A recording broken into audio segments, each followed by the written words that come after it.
दिव्यांग युवती को गण दुष्कर्म घटना रे 3 अभियुक्त गिरफ 3 अभियुक्तों को गिरफ कला गुडारी थाना पुलिस।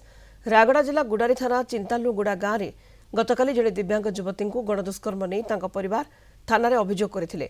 गुडारी पुलिस तदंत करी एथिरे संपृक्त 3 अभियुक्तों को गिरफ करी कोर्ट चालान करिछि। गतकाली अपराह्न दिव्यांग युवती जनक घरे एका थिबा बेले 3 अभियुक्त तांको घरु उठाई नैथिले। पाखरे थिबा एक काजू तोटारे गण दुष्कर्म करथिले। कपा तोलिबा को जाइथिबा परिवार सदस्य आसी घटना संपर्क में जानिबा परे थाना रे अभियोग करथिले।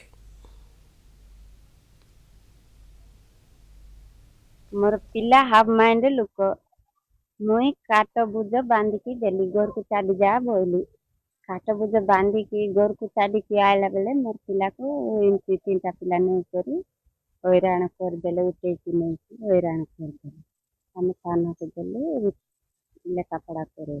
आम ग्रामर गोटे झील बाड़े कपा तोलिबा समय से गोटे भिन्नक्षम झीटी विकलांग झीटी ताकू 3टी युवक उठे नहीं दुष्कर्म कर अभियोग पुलिस थाना रे से झील देते माँ देते। तेणु आम ग्रामवासी तरफ मुझे से विषयटा को बहुत निंदा करुच्ची।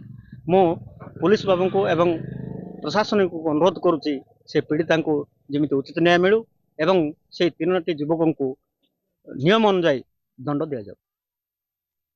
अधिक सूचना पाई राजेश पाढ़ी गुणपुर रिपोर्टर आम सहित जोड़ी होती वर्तमान फोन लाइन। राजेश 3 अभियुक्त गिरफ होती दिव्यांग युवती को गण दुष्कर्म घटना रे।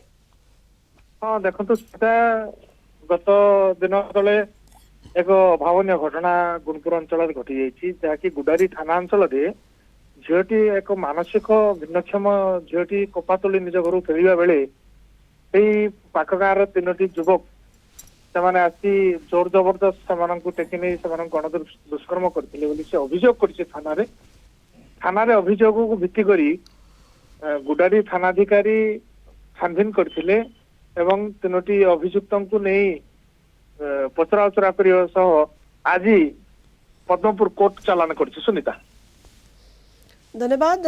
राजेश पाढ़ी गुणपुर रिपोर्टर फोन लाइन रे जोड़ी होते अधिक सूचना संपर्क में।